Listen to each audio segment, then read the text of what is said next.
সন্ধ্যা হয়ে গেছে, আবরার ফোন ধরছে না।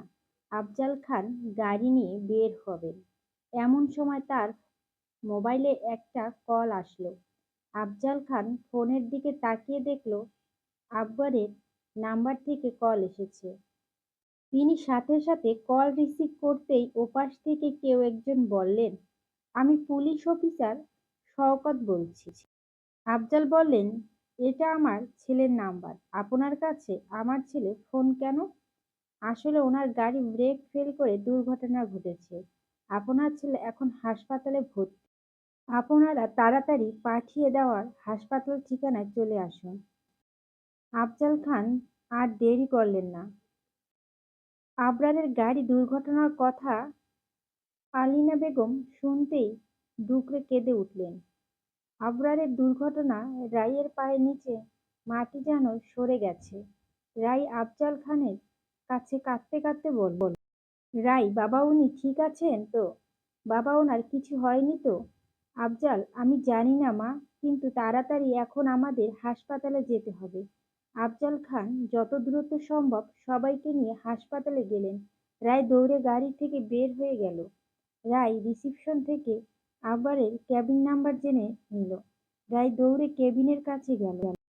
রায়ের মনে হচ্ছে কেউ তার কলিজা টেনে বের করে নিয়েছে। চোখে পানি যেন থামছেই না। রায় কাচের জানালা দিয়ে ভিতরে তাকালো। রায়ের হৃদয়টা ক্ষতবিক্ষত হয়ে যাচ্ছে। কেবিনের ভিতর থেকে ডাক্তার বের হতেই রায় বলল, আমার স্বামীর কি অবস্থা স্যার? আপনার স্বামী ভালো আছে। মাথায় খুব একটা ব্যথা না পেলেও হাতে আর পায়ে বেশ ক্ষত হয়েছে।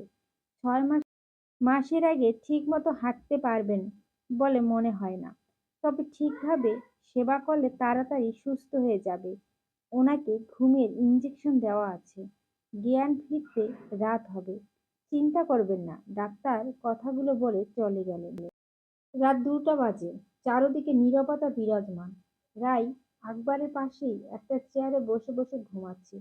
কিছুক্ষণ আগে রাই ঘুমিয়ে গেছে। আকবর আস্তে আস্তে চোখ খুলতে নিজেকে হাসপাতালে আবিষ্কার করলো। আব্বার পাশে থাকাতেই রাইকে দেখতে পেল। মেয়েটার মুখটা শুকিয়ে গেছে। আবার এর ইচ্ছে হলো না রাইকে ডাকতে, কিন্তু খুব পানি পিপাসায় তার গলা শুকিয়ে গেছে। আবার রাইকে আস্তে করে ডাক দিয়ে বলল, এই শুনছো রাই? বারবার ডাক দিতেই রাই তার বিশ্বস্ত চোখে তাকালো। রাই ব্যস্ত কণ্ঠে বলে উঠল, আপনার কিছু লাগবে? আপনার কষ্ট হচ্ছে কোথায়? ডাক্তার ডাকবো আমি? রাইকে থামিয়ে দিয়ে আবরার বলল, আমি ঠিক আছি রাই, আমার খুব পানি পিপাসা পেয়েছে। একটু পানি দেবে আমাকে? এই প্রথম আবরার রাইয়ের সাথে ভালোভাবে কথা বলছে। রাই খুশিতে আত্মহারা হয়ে গেছে। ভালোবাসার মানুষের একটু ভালো কথা অমৃতের থেকে উত্তম। প্রেমিকার কাছে রাই অতি ব্যস্ত হয়ে আব্বালের কাছে পানি নিয়ে গেল। রাই আস্তে করে আবারের মাথার নিচে হাত দিল। আবারের মাথাটা একটু উঁচু করে পানি খেয়ে দিল। আবরার পানি খেয়ে শুয়ে রইল। তারপর বলল, মা বাবা আসেনি? তুমি এখানে কেন? রাইয়ের এখানে থাকাটা আবারের পছন্দ করছে না, এটা রাই বুঝতে পারল। রাই একটা শুকনো হাসি দিয়ে বলল, ওনারা এসেছেন। বাবা আর মিসকা বাইরে আছে। মা আপনার এই অবস্থা দেখে অসুস্থ হয়ে গেছে, তাই বাবা মাকে বাড়িতে পাঠিয়ে দিয়েছে। আবরার আর কিচ্ছু বলল না। প্রায় 1 ঘন্টা হয়ে গেছে। আবরারের আর ঘুম আসছে না। রাই আবরারের পাশে বসে আছে। আবরার ঘুমাচ্ছে না। তাই রাই বলল, আপনি ঘুমাচ্ছেন না কেন? আবরার আস্তে করে বলল, আমার মাথা ব্যথা করছে, তাই ঘুম আসছে না। রাই কোনো কথা না বলে আবরারের মাথায় হাত বুলাতে লাগলো। আবরার কঠিন চোখে রাইয়ের দিকে তাকালো। রাই কি মুচকি হাসি দিল। এবার বলল, তুমি কেন আমার মাথায় হাত বুলিয়ে দিচ্ছ? হাত সরাও। আরো 4 মাস আমি আপনার স্ত্রী। আপনার মাথায় আমি ছাড়া আর কে হাত বুলিয়ে দিবে শুনি? 4 মাস পর না হয় আরেকটা বিয়ে করে নেবেন। আবার মুখ ভার করে শুয়ে রইল। সে অসুস্থ বলে রাই তাকে এই কথাগুলো বলছে, এটা আবার বুঝলো। একবার সুস্থ হোক, তারপর বোঝাবে। রায়ের নরম হাতে পরশ আবরার ঘুমিয়ে গেল। কিন্তু রায় আর ঘুমালো না। সারা রাত আবরারকে দেখে পার করে দিল। বেলা 11টা, আবরারের ঘুম ভেঙে গেল। পাশে তাকিয়ে দেখলো রায় নেই। এর মধ্যে কেবিনের ভিতরে নার্স প্রবেশ করলো। নার্স আবরারকে সজাগ দেখে বলল, গুড মর্নিং মিস খান। আবরার নার্সকে একটি মিষ্টি উপহার দিয়ে বলল, গুড মর্নিং। নার্স কাজ করতে করতে বলল, আপনি কিন্তু খুব লাকি স্যার। আপনি লাকি একজন স্ত্রী পেয়েছেন। কাল হাসপাতালে এসে তার কি কান্না আপনার জন্য। সারা রাত আপনার কাছে বসেছিল। আমরা হাজারো বলে সরাতে পারিনি। উনি একটু আগে 1 ঘন্টার জন্য একটু বাইরে গেছেন। আপনার খেয়াল আমাকে রাখতে বলে গেছেন। আপনার রায়ের প্রতি রাগ হলো। সে অসুস্থ এটা জেনেও মেয়েটা তাকে রেখে চলে গেছে। মেয়েটা ভালো নাটক করতে পারে, সবাইকে বোঝাতে সে আমাকে ভালোবাসে, কিন্তু তাকে তো আমার থেকে ভালো কেউ চেনে না। আরবার শুয়ে আছে। এর মধ্যে রায় ভিতরে প্রবেশ করলো। আবরার আর চোখে রায়ের দিকে তাকালো। রায়ের মুখটা মলিন হয়ে আছে। মুখটা বড্ড বেশি শুকনো লাগছে। রায় অনেক কষ্ট একটু হাসলো। তারপর বলল, কেমন আছেন? শরীরটা এখন ভালো লাগছে? হাসতে একটু বেশি দেরি হয়ে গেছে, তাই না? আবরার শক্ত কণ্ঠে বলল, অভিনয়টা একটু বেশি হয়ে যাচ্ছে না? সবার সাথে এমন একটা ভাব করছো যে আমাকে কত ভালোবাসো, কিন্তু আমি মরে গেলেও তো তোমার কিছু যায় আসে না। রাই টলমল চোখে আবরারের দিকে তাকিয়ে বলল, আপনি সত্যি বড্ড অবুঝ আব্বার। আমার সব আয়ু আপনাকে দিতেও আমার আপত্তি নেই, কিন্তু কি করব বলুন? ওইটাও নেই আমার কাছে খুব বেশি। আপনি আমাকে সত্যি বুঝলেন না।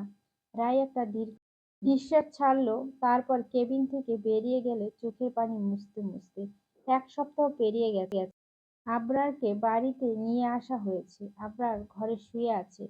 রাই স্যুপ নিয়ে ঘরে আসলো। আবরার পাশে বসা। রাই বলল, এখন ওষুধ খেতে হবে। আমি স্যুপ খাইয়ে দিচ্ছি। আপনার কোনো কথা শুনবো না আমি। তাড়াতাড়ি খেয়ে নিবেন। আবরার, আমার ওপর হুকুম জারি করছো তুমি? তুমি কি ভেবেছো আমি অসুস্থ বলেই কিছু করতে পারবো না? রাইসু ফু দিতে দিতে বলল, আপনার ওপর আমি হুকুম জারি করতে চাই না।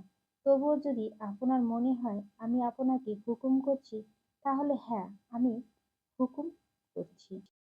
যতদিন বেঁচে আছি ততদিন না হয় হুকুম করে গেলাম, ক্ষতি কি? মরে গেলে তো আর পারবো না। হঠাৎ হয়তো একদিন দেখবেন আমি আর নেই। ওই দিন হাজার চাইলেও আর হুকুম করতে পারবো না। তাই যতদিন বেঁচে আছি ততদিন না হয় আমার মতো করেই থাকুন। ক্ষতি কি তাতে? আর তো কয়েকটা দিন মাত্র। আবার এবার রায়ের দিকে তাকিয়ে বলল, এই মেয়ে, তোমার বয়স কত, হ্যাঁ? এখনই মরার কথা বলো কিভাবে? তোমার থেকে বয়স্ক লোক পড়ে আছে এখন, আর তুমি মরার কথা বলছো? রাই হাসলো। তারপর আস্তে করে বলল, ওপারে যাওয়ার চিঠি যে কোনো সময় চলে আসে। আমার চিঠিও চলে এসেছে।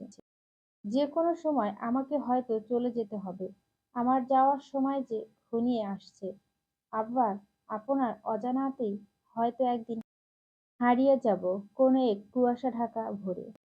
রাই আবরারকে খাবার খাইয়ে দিল। তারপর ওষুধ খাইয়ে দিয়ে ওড়না দিয়ে মুখ মুছে দিল। রাই ট্রেতে সবকিছু গুছিয়ে নিতে নিতে বলল, আমি 10 মিনিটের জন্য নিচে যাচ্ছি নাস্তা করতে। নাস্তা করা হয়ে গেলেই চলে আসবো। রাই ট্রে নিয়ে চলে যাবে। তখন আকবর বলল, আমি অসুস্থ বলে দয়া করছো আমাকে? তুমি কি ভাবছো তোমার অভিনয় আমি বুঝি না? একটা নার্সও রাখতে দিচ্ছ না। তোমার মতো মেয়েরা নিজের স্বার্থ ছাড়া কিছুই করে না। সেবা করার বিনিময়ে কি চাও বলো? রাই আবরারের দিকে একদৃষ্টিতে তাকিয়ে রইল। রাই কথা বলছে না। তাই আবরার বলল, কি হলো, কথা বলছো না কেন? কি চাই তোমার? রাই এবার শান্ত গলায় বলল, প্রথমত আপনাকে দয়া বা করুণা করার আগে যেন আল্লাহ আমার মৃত্যু দেয়, আর আমি বেঁচে থাকতে আমার স্বামীকে অন্য মেয়ের সেবা করতে তা আমি হতে দেব কেন? আর হ্যাঁ, ঠিকই বলছেন, আমার মতো মেয়েরা স্বার্থ ছাড়া কিছুই করে না। আপনি আগে সুস্থ হন, তারপর আমি চেয়ে নেব। সবাইকে কেন বোঝাতে চাচ্ছ তুমি আমায় ভালোবাসো? এমন একটা ভাব করছো যেন আমার একে অপরকে খুব ভালোবাসি। কেন মিথ্যে নাটক করছো? আবরার বলল, মিথ্যে নাটক আমি করতে পারি না। আর হ্যাঁ, আপনাকে আমি ভালোবাসি। আপনার ভালোবাসা আমার দরকার নেই। আমি আপনাকে যতটুকু ভালোবাসি তা যথেষ্ট আমার জন্য। আর যদি মনে হয় আমি অভিনয় করছি তাহলে হ্যাঁ, আমি অভিনয় করছি। কারণ ভালোবাসা আর যাই হোক, আপনি বুঝবেন না। আমি মরার পর আরেকটা বিয়ে করে খুশি হবেন আশা করি। রাই কথাগুলো বলে আর দাঁড়ালো না, চলে গেল। আকবর রাইয়ের যাওয়ার দিকে তাকিয়ে রইল। তারপর বলল, তুমি আমাকে বুঝবে না। কেন তুমি আমাকে ঠকিয়েছ? আমার কি দোষ ছিল? অনেকক্ষণ হয়ে গেছে রাই আসছে না।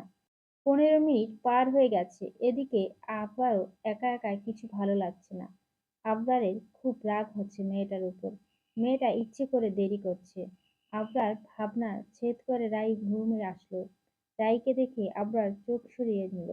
রাই আব্বারের দিকে তাকিয়ে বলল, রাগ করার কারণ কি মশাই? মুখটা এমন বাংলার কাচের মতো করে রেখেছেন কেন? আমি কার ওপর রাগ করিনি। আবরার বলল, তা তো মুখটা দেখেই বুঝতে পারছি। সাদি ভাই এসেছে, তার সাথে একটু কথা বলতে গিয়ে দেরি হয়েছে। রাই খেয়াল করল আব্বার মুখের রং পরিবর্তন হচ্ছে। আব্বারের শরীর কাঁপছে, রাগে আব্বারের শরীর কাঁপছে খুব করে।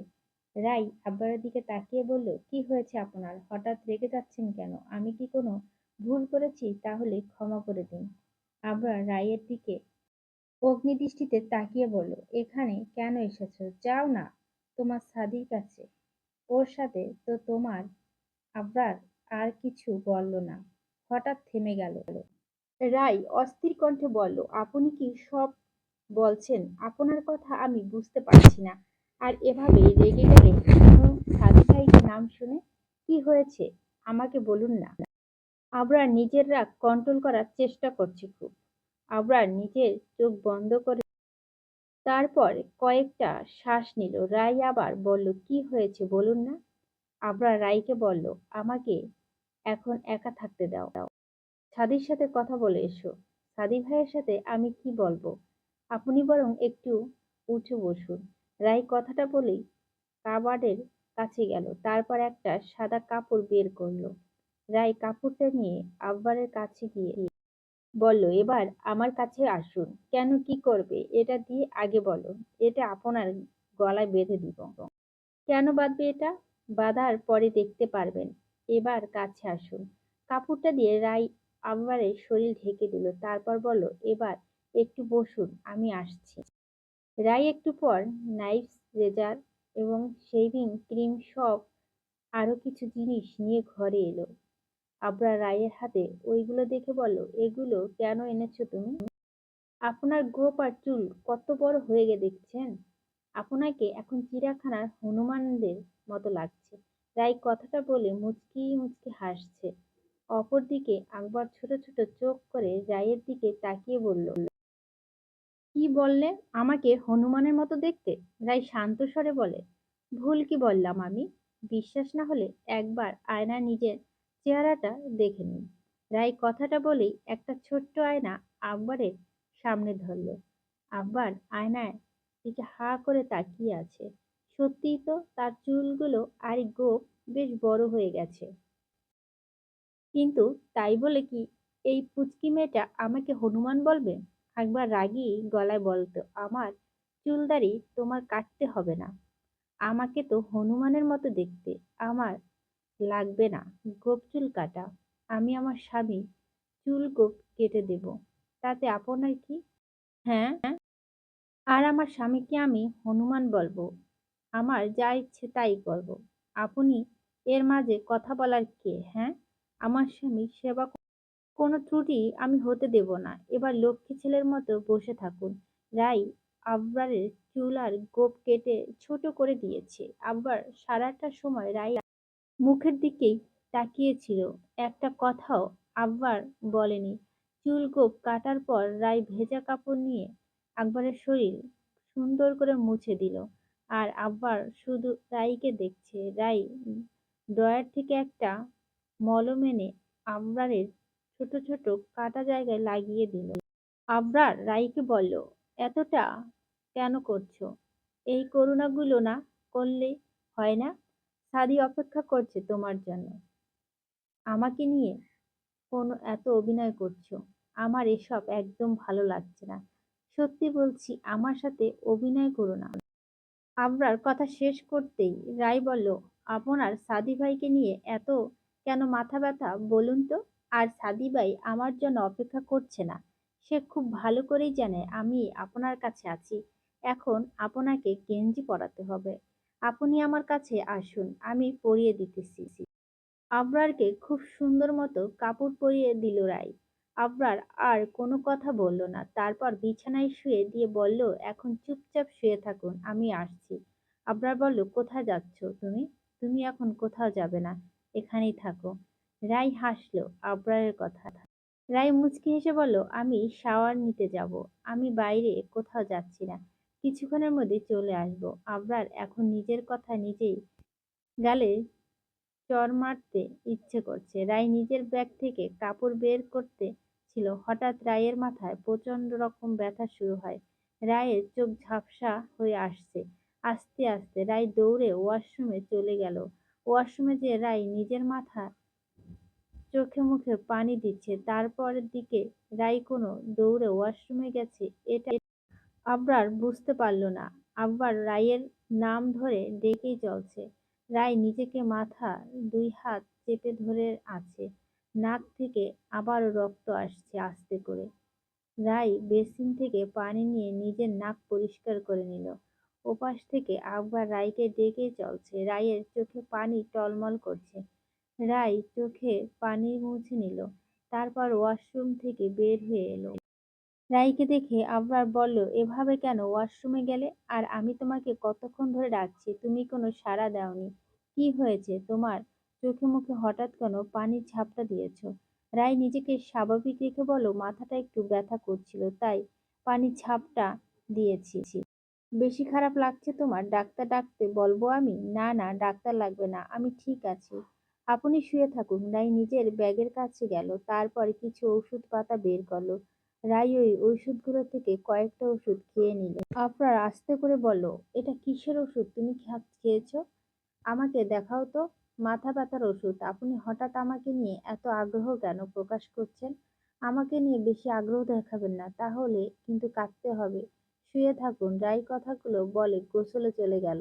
রাই শাওয়ারটা নিয়ে সোফায় শুয়ে আছে। রাই আব্বারের সাথে কথা বলছে না।